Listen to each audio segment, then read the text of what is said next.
امام مہدی کا حلیہ میرے طرح ہوگا، یعنی ناک لمبی ہوگی اور پیشانی چھوٹی ہوگی، چمکدار پیشانی، ہتھیلی بہت بڑی بڑی اور بہت ہی نرم ملائم۔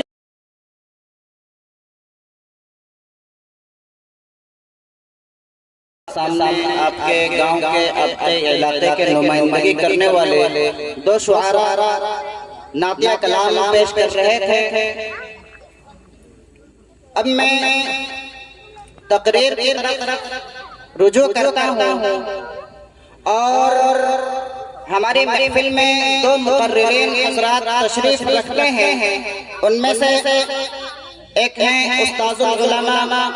حضرت الحاج مفتی شہاب الدین صاحب القاسمی دامت برکاتہم العالیہ، جنرل سیکریٹری جمعیت علماء جھارکھنڈ و بانی و ناظم اعلیٰ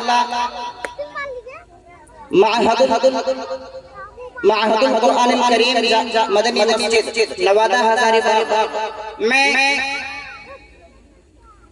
آپ کو یہ بتاتے چلوں کہ نبی کریم صلی اللہ علیہ وسلم کے زمانے میں ایک شخص تھا جو جھوٹی نبوت کا دعویٰ کرتا تھا، مسیلمہ کذاب۔ رسول اللہ صلی اللہ علیہ وسلم نے اپنے زمانے میں حدیث میں فرمایا تھا کہ 30 کذاب ایسے آئیں گے دنیا میں، انہی میں سے پہلا تھا مسیلمہ ابن کذاب، پھر دھیرے دھیرے بہت سارے آتے گئے، انہی میں سے قادیانی بھی تھا۔ ابھی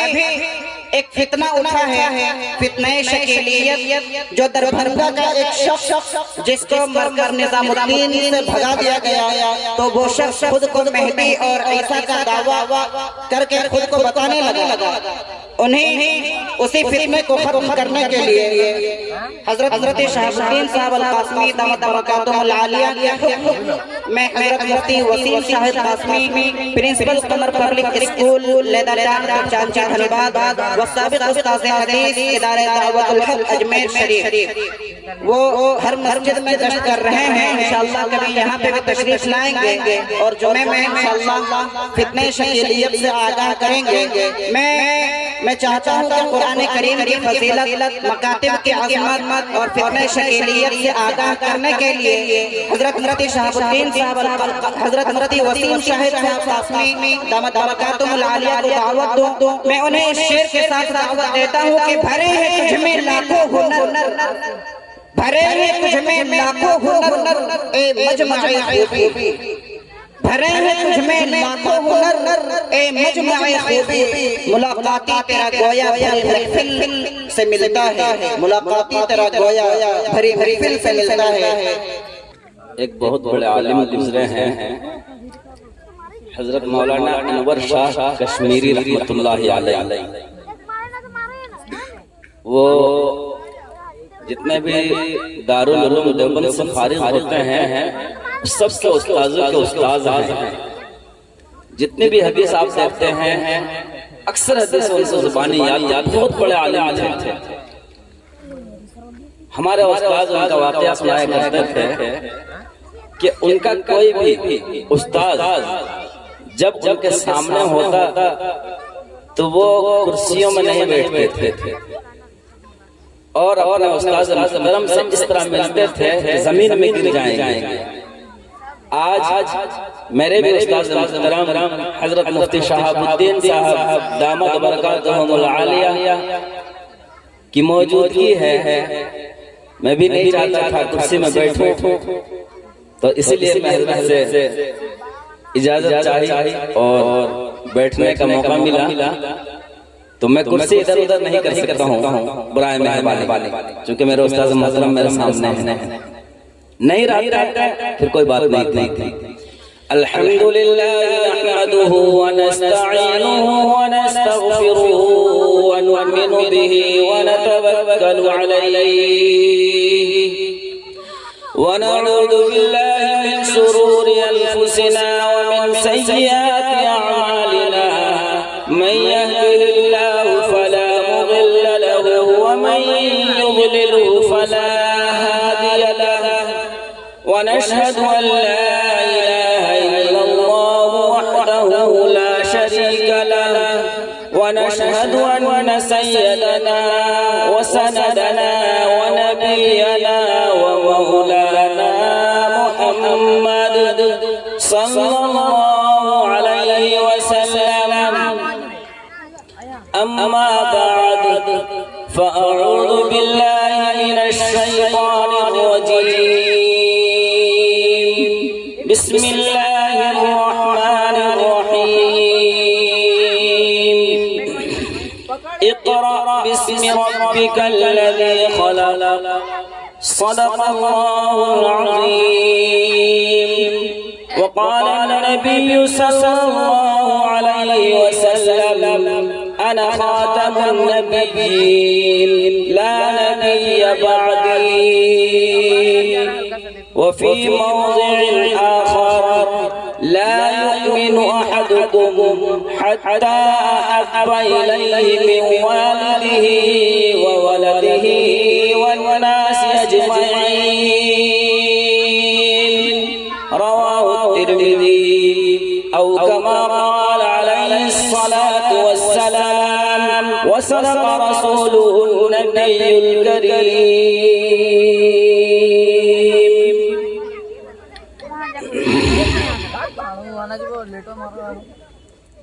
میرے محترم بزرگوں، استاد محترم اور شہنشین پر تشریف فرما علماء کرام اور قرب و جوار سے اور اپنے محلے سے تشریف لائے ہوئے بزرگان دین اور نوجوان ساتھیوں،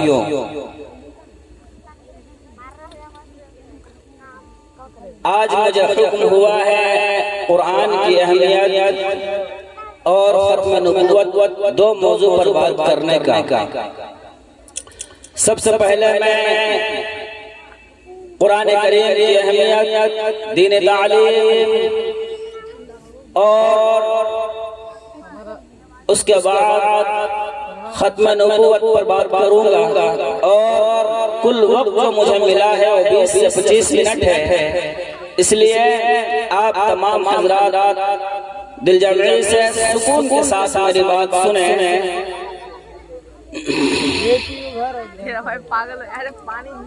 ایک نور جو اٹھا تھا کبھی غار حرا سے، ایک نور جو اٹھا تھا کبھی غار حرا سے، ہم سب کے دلوں میں وہی نور ہدا ہے. آج ہم دیکھ رہے ہیں کہ ساری دنیا، بلکہ اگر دوسرے لفظ میں یہ کہوں کہ سارے کفر اور سارے کفرستان اور سارے دنیا کے کافر مشرک کے جٹ گئے ہیں، ایک ہو گئے ہیں، صرف اس لیے کہ مسلمانوں کو ان کا ایمان چھین جائے، مسلمانوں سے ان کے بچوں کو چھین لیا جائے، مسلمانوں سے دینی تعلیم کو دور کر دیا جائے. میرے مسلمان دوستو، اس کے لیے کانوینٹ میں اسکول کھولے گئے، جگہ جگہ پر کانوینٹ میں اسکول کو جال بچھا دیے گئے، عیسائی مشنریز کے اسکول بچھا دیے گئے، صرف اس لیے کہ ہم اپنے بچوں کو مکتب سے دور کر دیں. اسی لیے کہ ہم اپنے بچوں کو جب مکتب سے دور کریں گے، مدرسے سے دور کریں گے، تو وہ ہمارے بچے جو اسلام کے آغوش ملنے والے تھے، جو ہمارے بچے صرف ایک اللہ پر بھروسہ کرنے والے تھے، صرف ہمارے وہ تمام بچے جو اللہ پر یقین رکھنے والے تھے، بلکہ یقین کامل رکھنے والے تھے، وہ تمام دیکھنے کے اعتبار سے تو مسلمان ہو، کھانے کے اعتبار سے مسلمان ہو، لیکن عقائد کے اعتبار سے مسلمان نہ ہو. چنانچہ 2012 میں حضرت مولانا سالم صاحب سلامت برکاتہ نے ایک مضمون لکھا تھا. اس مضمون میں یہی بات انہوں نے کہی تھی کہ ایک دور ایسا والا ہے کہ جب ہم مسلمان دین سے بیزار ہو رہے ہیں اور جب ہم مسلمان اپنے بچوں کو مکاتب سے دور کر دیں گے، اور جب وہ زمانہ آنے والا ہے کہ ہم اپنے بچوں کو اسکول میں داخلہ کرا کے فخر محسوس کریں گے، کہا یاد رکھو وہ زمانہ وہ ہوگا کہ ہم تو مسلمان ہوں گے، ہماری نسلیں مسلمان نہیں ہوں گی۔ میرے محترم بزرگوں اور دوستوں، اللہ تبارک و تعالیٰ نے رسول اللہ صلی اللہ علیہ وسلم کو مبعوث فرمایا اور بعثت سے مقصد چار فرمایا اور کہا کہ وَيُعَلِّمُهُمُ الْكِتَابَ، کتاب کی تعلیم یعنی قرآن کریم کی تعلیم، قرآن کریم کی تعلیم، والحکمہ اور حکمت کی تعلیم، اور اس میں چار چیزیں ہیں۔ بہرحال حضور صلی اللہ علیہ وسلم سے جو اللہ تبارک و تعالیٰ نے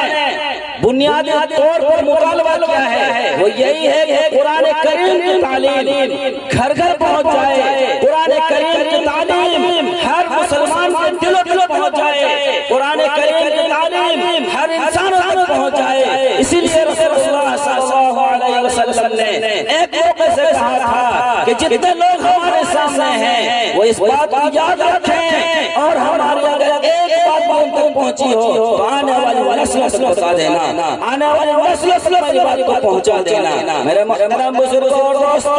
رسول اللہ صلی اللہ علیہ وسلم سے اللہ تبارک و تعالیٰ نے جو مطالبہ کیا تھا وہ یہی تھا کہ قرآن کریم کی تعلیمات کو لوگوں کو پہنچائیں، قرآن کریم کی تعلیمات کو عام کریں، قرآن کریم کی تعلیمات کو ہر مسلمان کے دل و دل پہنچایا جائے۔ لیکن آج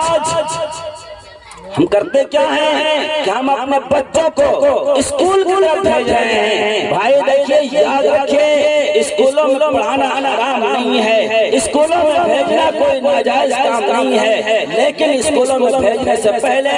اب اپنے بچوں کو مسلمان بنانے کی فکر کریں، مسلمان بنائیے، اسکولوں میں بھیجیے، مسلمان بنائیے، کالجوں میں بھیجیے اپنے بچوں کو، جہاں آپ ڈاکٹر بنا رہے ہیں وہی حافظ قرآن کا بھی، قرآن کریم کا بھی حافظ قرآن نہ بنائیے، جہاں اپنے بچوں کا انجینئر بنا رہے ہیں وہی فقہ کی تعلیم دلائیے، جہاں اپنے بچوں کو آپ اعلیٰ پیمانے کی تعلیم دلا رہے ہیں وہی آپ ان کو مسلمان بنائیے۔ آج ہمارے قرآن کریم کے کٹنے کی وجہ سے، آج دین تعلیم سے دور ہونے کی وجہ سے، آج انحراف پیدا ہو رہا ہے، آج ایسے فتنے پیدا ہو رہے ہیں کہ ہم سوچ بھی نہیں سکتے ہیں۔ رسول اللہ صلی اللہ علیہ وسلم کے اس دنیا سے پردہ فرما جانے کے بعد جو سب سے بڑا فتنہ تھا وہ فتنہ ارتداد تھا، جس کو صحابہ کرام نے خاص طور پر سیدنا ابو صدیق رضی اللہ عنہ نے اس فتنے کو، اس فتنے کا مقابلہ کیا، اور تمام صحابہ نے مل کر کے دل جمعی کے ساتھ اللہ اکبر لگاتے ہوئے فتنے ارتداد کا خاتمہ کیا تھا۔ آج وہی دور آ گیا ہے کہ جدھر آپ دیکھیں ادھر فتنے ارتداد ہے، کہیں بے دینی کا ماحول ہے، کہیں ہماری بچیاں غیر مسلموں کے ساتھ ساتھ ہوئی ہیں، اور جب ان سے کہا جاتا ہے کہ وہ ہندو ہے، وہ غیر مسلم ہے، تو وہ بچیاں کہتی ہیں کہ محبت میں مذہب نہیں دیکھا جاتا ہے۔ میرے محترم بزرگوں اور دوستوں، یہ فطری ارتداد ہے، یہ ارتداد کا نتیجہ ہے، یہ بے دینی کا نتیجہ ہے، یہ دین تعلیم سے دوری کی وجہ ہے کہ ہماری بچیاں اور ہمارے بچے غیروں کی جانب بھاگ رہے ہیں، غیروں کی جانب بھاگ رہے ہیں، اور آج یہ حال ہو گیا ہے کہ کوئی اگر کہیں نبی ہونے کے جھوٹے دعویٰ کرے ہم صحیح مان لیتے ہیں، اگر کوئی میں دعویٰ کرتا ہے ہم صحیح مانتے ہیں۔ یہ نتیجہ،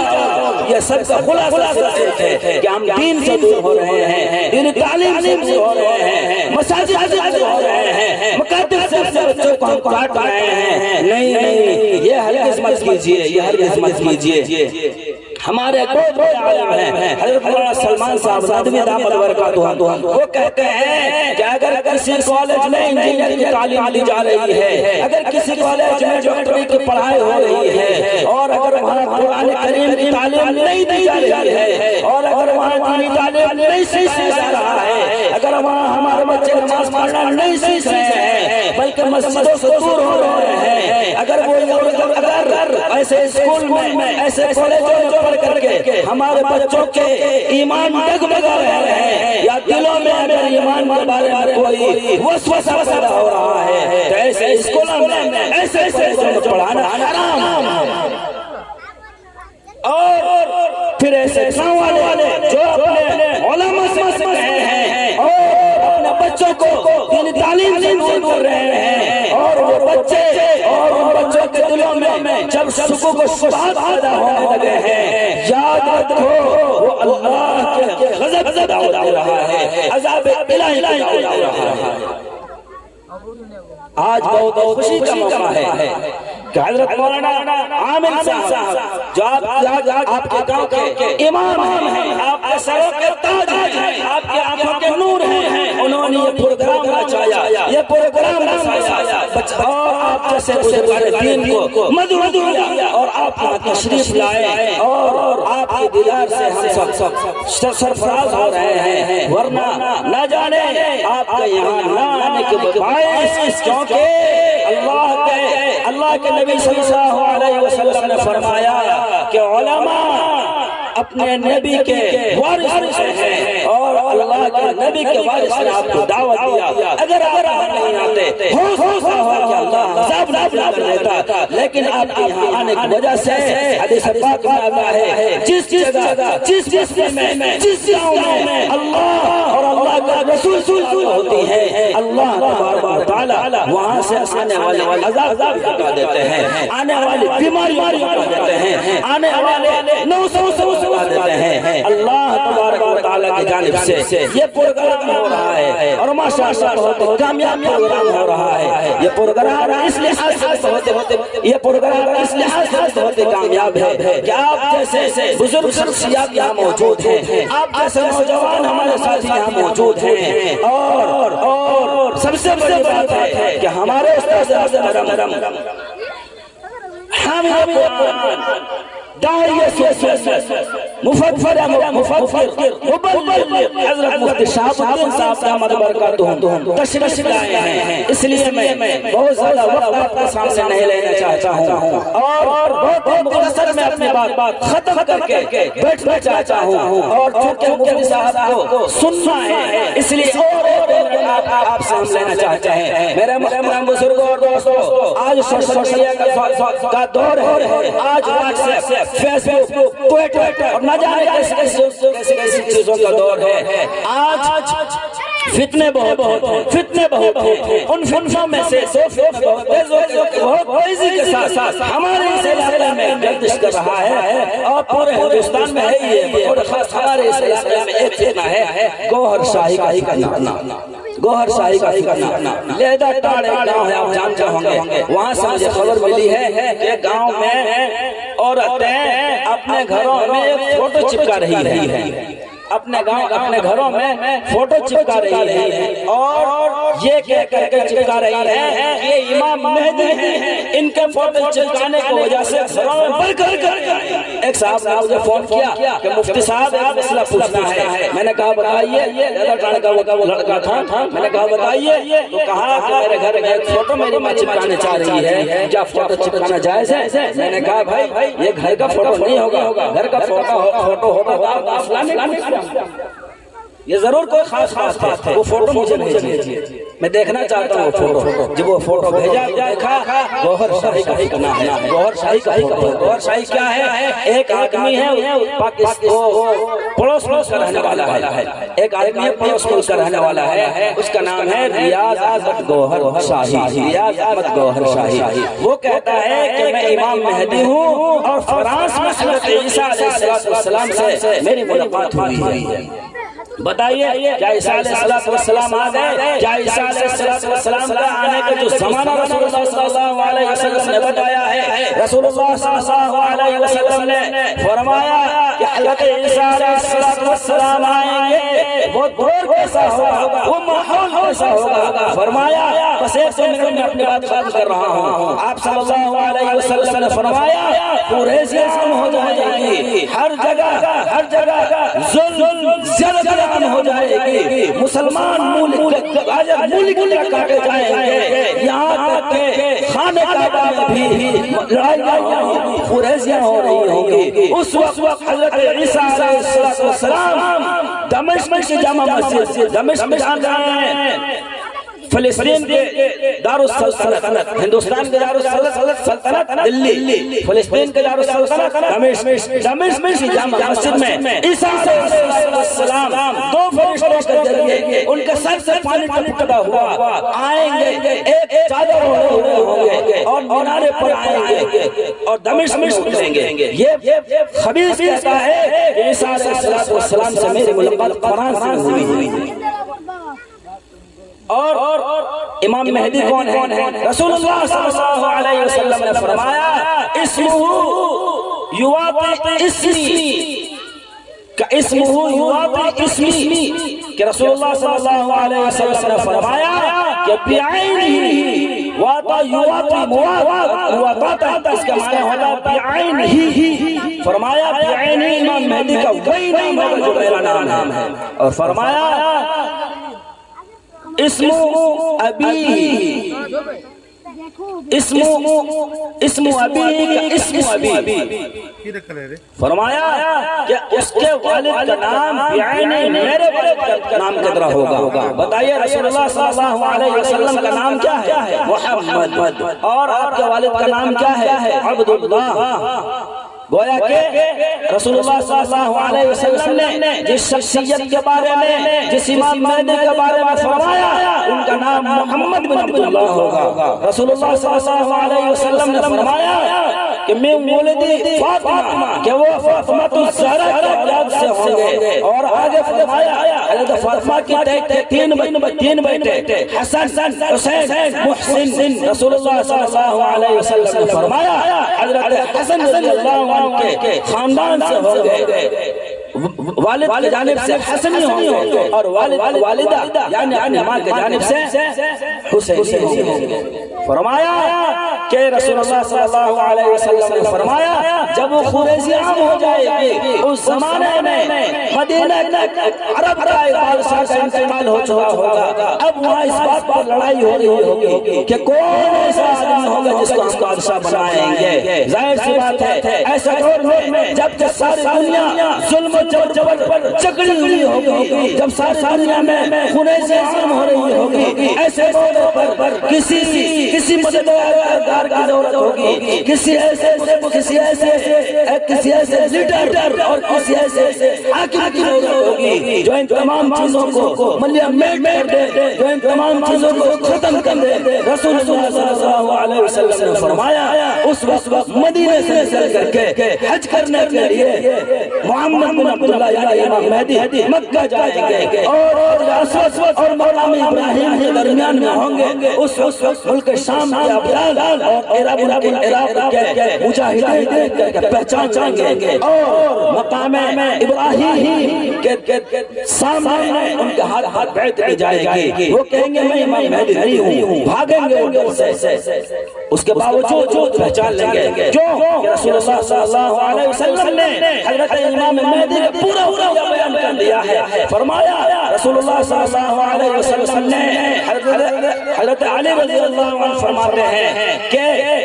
ہمارے خاندان میں ہماری نسل میں امام مہدی ہوں گے، اور اپنے بیٹے حسن سے اشارہ کرتے ہوئے فرمایا کہ انہیں کی طرح عادت اور اتوار ہوں گے۔ رسول اللہ صلی اللہ علیہ وسلم نے فرمایا امام مہدی کا حلیہ میرے طرح ہوگا، یعنی ناک لمبی ہوگی اور پیشانی چوڑی ہوگی، چمکدار پیشانی، ہتھیلی بہت بڑی اور بہت نرم ملائم۔ حضرت امام مہدی کا ہوگا، اور وہ شخص کہتا ہے رسول آپ نے ملاحظہ کیا امام مہدی پیدا کہاں ہوں گے؟ مدینہ میں۔ امام مہدی بیعت کہاں کریں گے؟ مکہ میں، اور وہ گوہر شاہی کہتا ہے میں یہاں آ چکا ہوں۔ کتنا بڑا جھوٹ ہے۔ اسی طرح ایک دوسرا آدمی ہے شکیل بن حنیف۔ شکیل بن حنیف یہ رہنے والا بہار کا، دربھنگا ضلع کا، یہ شخص 1991 میں کہتا ہے کہ مجھ پر وحی نازل ہو رہی ہے، ایسا لگتا ہے کہ اللہ تبارک و تعالیٰ ایک نج کرنے والا ہے، اور تبلیغی جماعت کے جو کام ہو رہا ہے اس کام سے تھوڑا ایک نج کرنے والا ہے۔ یہ 1991 میں کہتا تھا۔ یاد رکھیے یہ جو شخص ہے یہ کوئی عالم نہیں ہے، یہ شخص ایک ڈگری کالج سے پڑھا ہوا ہے، اردو بھی نہیں جانتا طریقے سے۔ اس کی ایک کتاب ہے اسلام سائنس اینڈ میڈیا، وہ کتاب میرے پاس ہے، اس میں جو ترجمہ کیا ہے حدیثوں کا تو ایسا لگتا ہے کہ پیسہ سے بکنے والے علماء ان کی مدد کیے ہیں، اور ایسے طریقے پر قرآن کریم کی اور حدیث مبارکہ کی تشریح کی ہے، ترجمہ کیا ہے کہ ایک اچھا خاصا پڑھا لکھا عالم اس کو کبھی بھی برداشت نہیں کر سکتا ہے، کبھی بھی برداشت نہیں کر سکتا ہے۔ یہ شخص 2003 میں دہلی میں بیٹھ کے لکشمی نگر ایک جگہ ہے، لکشمی نگر دہلی میں، وہاں بیٹھ کر کے یہ شخص کہتا ہے کہ میں امام مہدی ہوں، میں امام مہدی ہوں۔ 2003 میں کہتا ہے، اور 2006 میں کہتا ہے کہ عیسیٰ علیہ السلام دلی سے وہ شخص بھگایا گیا، اور پھر وہ اورنگ آباد چلا گیا، اور 2023 کے رپورٹ کے مطابق 10,000 سے زائد مسلمان اس کے ہاتھ پر مرتد ہو چکے ہیں، جس میں سے ہمارے گریڈی، دھنباد اور ہزاری باغ شامل ہیں۔ یہ کیوں ایسا کیوں ہو رہا ہے؟ جو ایک جھوٹا دعوے دار ہے، مہدی ہونے کا جھوٹا دعوے دار، ایک کذاب ہے، بدماش ہے، وہ شخص کہتا ہے کہ میں عیسیٰ ہوں، میں امام مہدی ہوں، اور مسلمان اس کے طرف لپک رہے ہیں۔ ایسا کیوں ہو رہا ہے؟ اس کی خاص وجہ یہ ہے کہ ہم اپنے بچوں کو، ہم اپنی نسلوں پر ایمان کی دعوت نہیں دی، ہم اپنے بچوں پر ایمان کی محنت نہیں کی، دینی تعلیم سے دور کر دیا۔ میرے محترم بزرگ اور دوستو، اللہ سے دعا کریں کہ اللہ تبارک و تعالی ہماری ایمان کی حفاظت فرمائے، ہمارے آنے والی نسلوں کی ایمان کی حفاظت فرمائے۔ اللہ تبارک و تعالی ہم سب کو اپنے علماء سے جڑ کر رہنے کی توفیق عطا فرمائے، مسجد سے جڑ کر رہنے کی توفیق عطا فرمائے، تبلیغی جماعت سے جڑ کر رہنے کی توفیق عطا فرمائے، اور اپنے بچوں کو مکتب سے جوڑنے کی توفیق عطا فرمائے۔ آمین۔ وما علینا الا البلاغ۔